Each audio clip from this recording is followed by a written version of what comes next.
Trespassing. That's what she screamed. Catherine Stone, queen of the HOA, right in my face the day I moved into my grandpa's old ranch. Not a polite, welcome to the neighborhood. Not even a snide remark about my rusty old pickup parked on her precious street. No, this woman storms up at dawn, hair sprayed stiff, blazer crisp as a court summons, and tells me, a mug of coffee still warm in my hand, that I'm violating her sacred neighborhood code. The catch? My ranch isn't even in her HOA. My family's owned these 25 acres since 1962, before her precious little community even existed. You ever inherit a nightmare neighbor situation? Buckle up, because what happened next turned my peaceful Florida retreat into the wildest suburban circus you could imagine. Let me back up a sec. 2 months before that showdown, my granddad passed away and left me this land. A place with rolling hills, sprawling oaks, quiet so thick you could hear yourself breathe. I'd just started moving in, piece by piece, happy to finally have some space. And while the neighborhood around here had changed, cookie-cutter houses, golf carts everywhere, my ranch was still an island. Not a single line in the county's maps ever put me inside Sunset Valley Estates, and I had paperwork stacked higher than my old apartment fridge to prove it. But some people don't care about logic. They want a show. Enter Catherine. She storms onto my land at 7 sharp, arms full of what looked like homemade family trees, yelling about her ancestors buried beneath my barn. No joke. She sets up right at my fence, waving these laminated charts like they're gospel, screeching about historical injustice and her great-great-grandmother's resting place. Meanwhile, half the block is peeking through their curtains, a few phones out, probably waiting for the brawl. You ever get that feeling? Like you're on stage, only you didn't buy a ticket? I'm standing there, coffee spilling on my wrist, wondering if I should argue or just laugh. But Catherine wasn't playing for me. She was playing to the crowd. She didn't just want me gone. She wanted everyone to see it happen. Now, I'm not a fool. I'd already gone to the county, got every deed and survey possible, including a note from the clerk confirming my ranch sits entirely outside Sunset Valley. The HOA only popped up in '85. My family was here 23 years before that. I even checked with the cemetery board. No ancestors, no burial sites, nothing but grass and history. But none of that mattered to Catherine. See, she'd only moved in 3 years earlier, but she acted like she'd founded the town. She claimed she'd found my name on county inheritance records. True, but public info. Yet her whole ancestral claim was pure fiction, a legal smoke bomb meant to scare me. What really got me, though, was this nervous energy about her. I noticed a wedding ring tan, but she was wearing a cheap replacement. Something had gone wrong in her life, and she was taking it out on me. The shouting lasted a solid 20 minutes, her voice rising, my patience falling. She ended by swearing she'd be back every single day until I confessed to my crime and surrendered the property to her so-called family. Constitutional rights, historical justice, the whole performance. She stalks off, and I'm left staring after her, thinking, what cocktail of boredom and entitlement makes someone like this? Little did I know, this was just Act 1. That evening, I find a note tucked under my truck's windshield. She's not what she seems. A restraining order prevents direct contact. A friend. No name, no details, just a warning in sharp handwriting. My mind started spinning. Who was watching her so closely? Why a restraining order? Why me?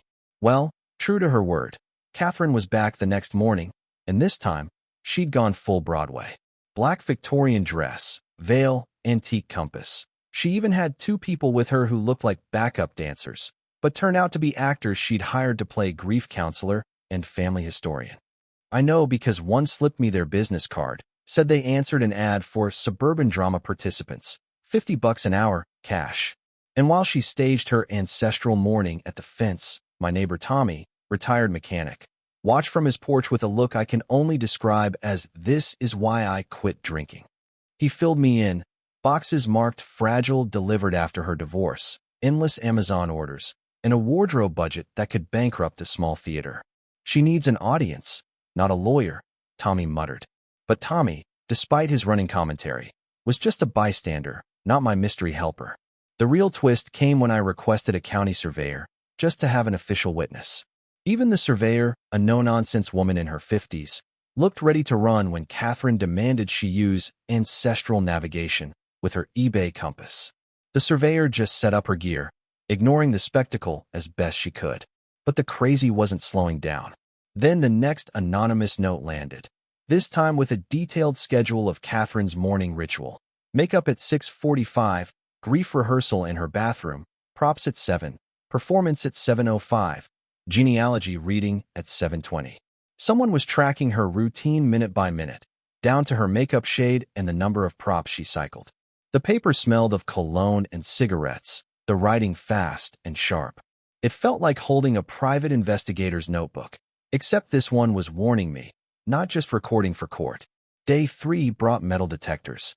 Yep, she scoured my lawn for buried family jewelry, planting fake rings from the dollar store, and then discovering them in front of nosy neighbors.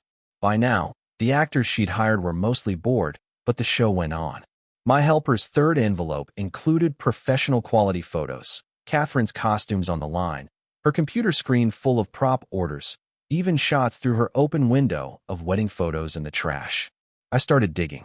County records showed zero connection between her family and my land. Her real maiden name, Miller, matched the mail I found by accident among her props. Divorce papers confirmed she'd been married to a David Miller, just finalized 3 months earlier. The timing was too perfect. Big settlement, new name, and suddenly, a crusade for ancestral justice. My gut said David was my mystery friend, keeping tabs for reasons more complicated than revenge. The evidence kept piling up. Receipts for hundreds spent on costumes, fake legal filings, and a new round of ancestral protection permits she printed herself. The authorities came out, zoning enforcement in tow, and told her to clear out her tent and poster boards or face trespassing charges. She screamed about constitutional rights, but even she knew when she'd lost the crowd. One last envelope arrived, psychological analysis this time. Subject uses elaborate performance to regain control after major life disruption. Escalating theatrical elements indicate desperation for dominance. It read more like a case file than a neighbor's letter. Whoever wrote this knew her inside out. With the truth staring me in the face, I started to piece it together. David Miller, her ex, banned by restraining order, had watched Catherine unravel from a safe and legal distance, warning her next target, me, without ever stepping foot on my property. He knew every cycle, every escalation, the receipts, the schedules, even the counseling files he was entitled to from their sessions. He sent them all, not out of spite, but out of some battered sense of responsibility. You ever wonder if someone's watching your back, not to hurt you, but to protect you from the kind of trouble they barely survived themselves? Catherine's last act was the loudest yet. Megaphone ancestral violation, broadcasts every 30 minutes, day and night, until she was running on fumes, sleep-deprived and wild-eyed. County mental health services arrived for a welfare check, and after hours of negotiation, finally convinced her to accept help. As she was led away, her purse spilled open, divorce paperwork, David's address, all of it laid bare. The truth wasn't just about property or boundaries. It was about grief, control, and a woman lost in her own play, with neighbors, officials, and one ex-husband dragged into her orbit. After weeks of drama, the neighborhood breathed easy again. The tent was gone, the fence stood quiet, and Tommy was back to swapping stories instead of shaking his head at the circus next door. A year later, the grass has reclaimed the patch where Catherine camped, and kids ride past my gate without a second thought. But sometimes, when the morning is too quiet, I catch myself glancing at the road, half expecting a white SUV to pull up, ready for Act 1 all over again. So, what do you think? Is there a right way to handle someone in crisis when the law keeps you at arm's length? Ever had to protect yourself, or someone else, from a neighbor who turned their pain into your problem? Drop a comment below. Whose side are you on? Was David a hero, or just another bystander caught up in the chaos? Justice, community, mental health. Let's hear your story. Because out here, you never really know what kind of drama is brewing next door.